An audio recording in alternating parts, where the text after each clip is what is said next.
Imagine waking up tomorrow and realizing you are never going to grow old. Your knees won't creak. Your hair won't thin. Birthdays stop being mile markers and start being party themes.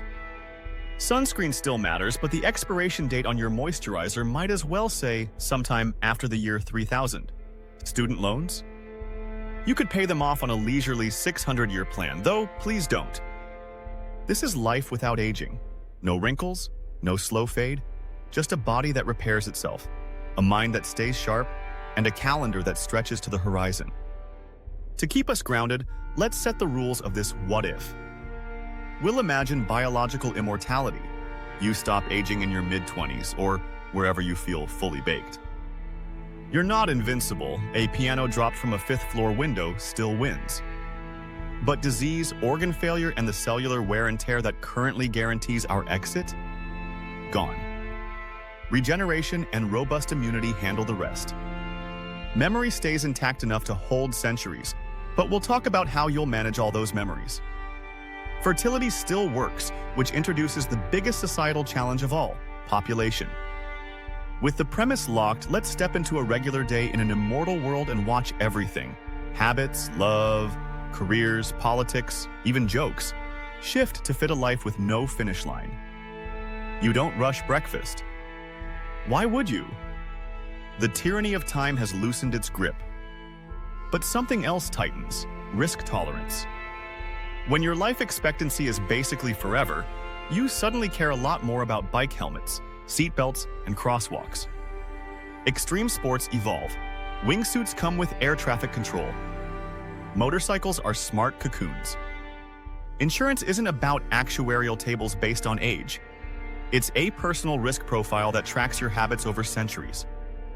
Your friends tease you for carrying 2 backup water filters on a hike, but you tease back, some of us are trying to see the year 4000. Safety becomes stylish. Caution isn't cowardice, it's the admission ticket to infinity. Work emails still arrive at 9 a.m. because immortality didn't kill capitalism, but careers are reshaped by the vast runway ahead. The old 3-act play of life, school, work, retirement, dissolves into a series of eras. You might spend 40 years as a teacher, close that chapter, then go apprentice in a Parisian bakery for a century because croissants suddenly felt like a calling. After that, bioengineering, then sea farmer, then playwright. In a life that doesn't end, you don't choose a path, you choose a playlist. Universities respond with lifetime learning passports. Enroll, drop out, resurface in 120 years to take Introduction to Holography with your great-great-great-great-grandniece. Degrees? Less like trophies, more like tools you sharpen periodically. Sabbaticals become the norm. Not a year off every 7, but a decade off every 50 to reboot your curiosity. Money behaves differently when time compounds relentlessly. The miracle and the menace of immortality is compound interest with no sunset. Left unattended, wealth concentrates into terrifying towers. Imagine someone who bought a modest index fund in 1850 and never died. That's a problem. So societies innovate. In some countries, the death tax becomes a time tax, a progressive skim on assets that have compounded past a century, funding public goods and seeding opportunity for new cohorts. In others, every citizen receives a universal endowment at 25, a starter galaxy for the game of life, topped up each century. Inheritance law gets weird. If nobody dies, what is there to inherit?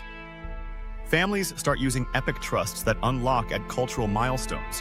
When the ocean farms are self-sufficient, when we stabilize global temperatures below X.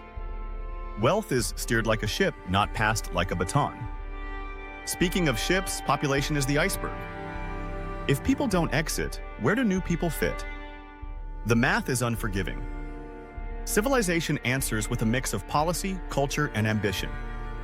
Parenting shifts later, not to 30s but to 130s, because we want to travel for a century first.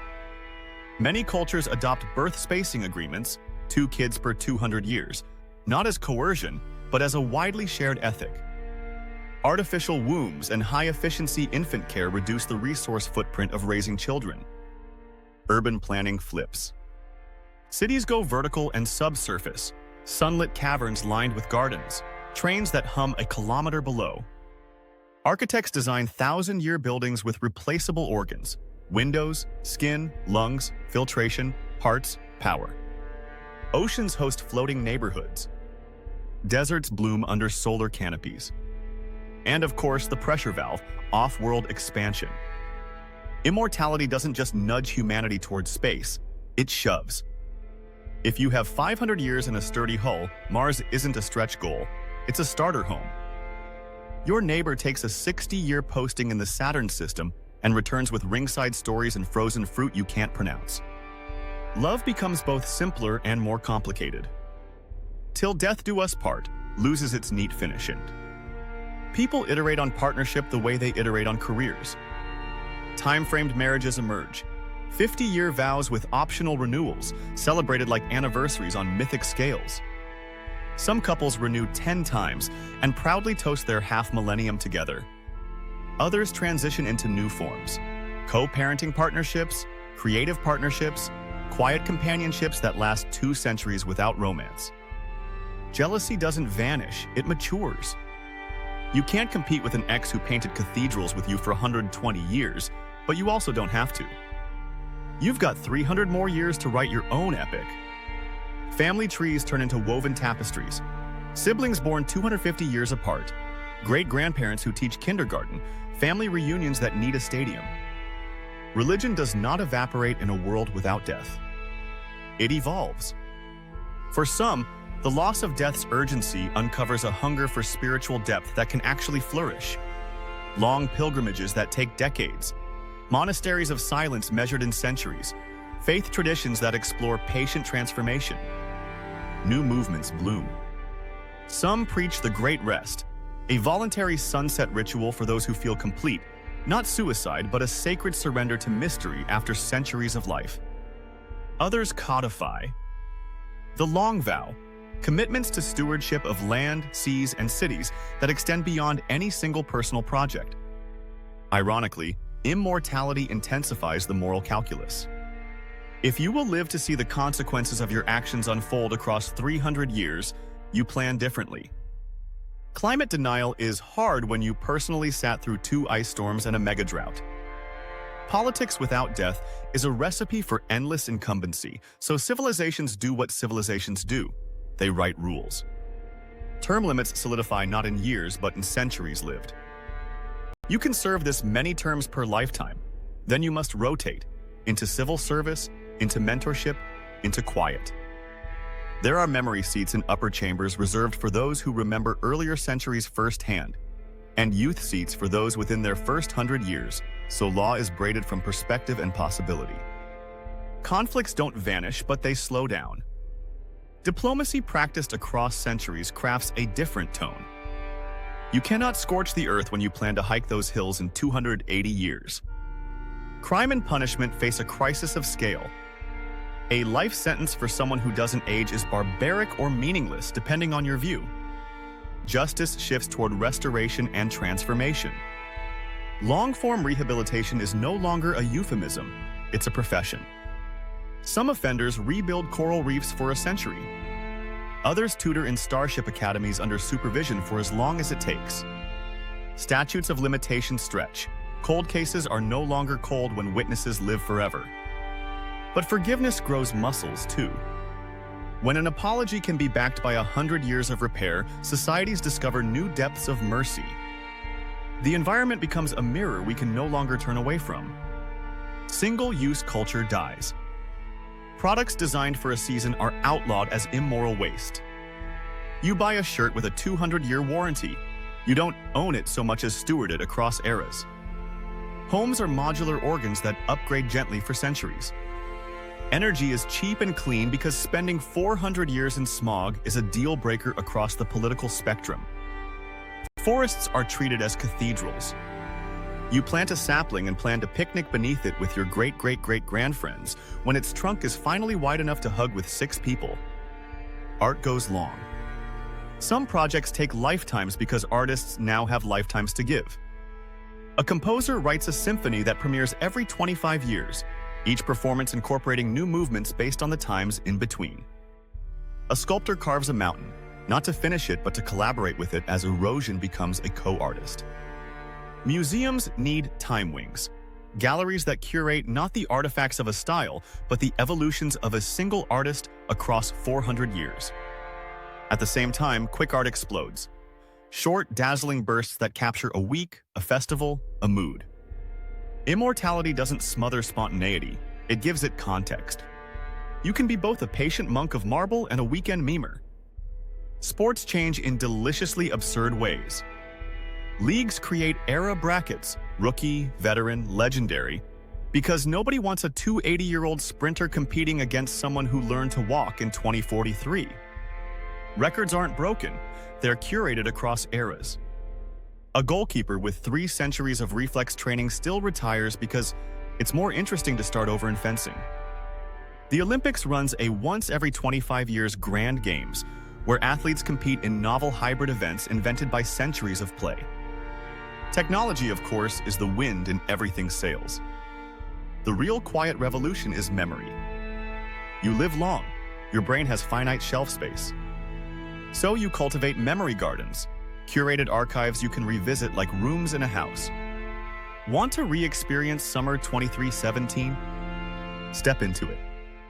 Laws form around memory privacy and consent. Deleting 10 years becomes a solemn act, like burning a library you lovingly built. People develop century names. You reinvent your identity every 100 years, not to erase who you were, but to let the next version breathe. Some hold a molting party. Friends gather, tell favorite stories about your outgoing self, then witness your new chapter's first day like a birth. Medicine turns from fix what breaks to tune what lasts. You and your clinician build a relationship that outlives empires. Organs are maintained like vintage race cars, fluid changes, recalibrations, gentle upgrades that honor original design. Therapists specialize in temporal health, helping you integrate grief across centuries, avoid the paralysis of infinite choice, and rekindle wonder when the extraordinary turns ordinary. Evergreen clinics offer curiosity therapy for the jaded. Yes, that's a thing. Education becomes a playground. Kindergarten still teaches letters. It also teaches legacy. What will you leave after 400 years? First century school compares fast and slow knowledge. You learn to code and to plant, to write short stories and to build stone walls that outlast storms. Apprenticeships last longer, but they also loosen. You study under a master ceramicist for 35 years and then stop for 80. Return with ideas from astrophysics, and reinvent the glaze that made your teacher famous. Pride and humility learn to dance. Culture changes its time signature. Patience becomes fashionable.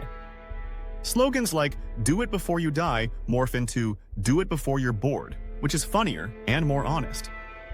Travel takes on an operatic scale. You don't visit Tokyo. You live in Tokyo for 8 years, learn the language, build a neighborhood library, then move on. Tourists aren't consumers, they're temporary citizens. And yet, despite all this expanse, boredom prowls. The hazard of a long life isn't running out of time, it's running out of meaning. Civilization answers with deliberate novelty infrastructure. Cities fund wonderworks, spaces where new experiences are engineered with care, not for cheap stimulation, but for genuine astonishment. Periodically, cultures adopt collective pauses. A month every decade when commerce cools, screens dim, and people do weird, beautiful, slow things. In a 500-year life, you need quiet the way you need oxygen. Not everyone chooses forever. The sunset option, a dignified, celebrated, voluntary end, becomes the most debated and most protected right. It is surrounded by ritual and consent and counseling and wait times measured in years. The societal message is paradoxically life-affirming. Stay if you're still becoming. Depart if your becoming has bloomed and fallen to seed. Every sunset is a national day of gratitude and grief. Cemeteries are still full of stories. They just hold far fewer years between the first date and the last. Let's come back to you. What does a Tuesday look like in a life like this? You brew tea with leaves from a tree you planted 2 centuries ago. You ping a friend who's on Europa to align time zones for a call.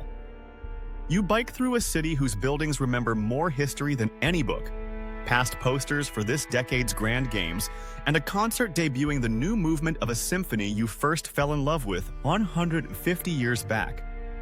You mentor a teenager in your neighborhood through their first apprenticeship because someone did that for you in your 2nd century.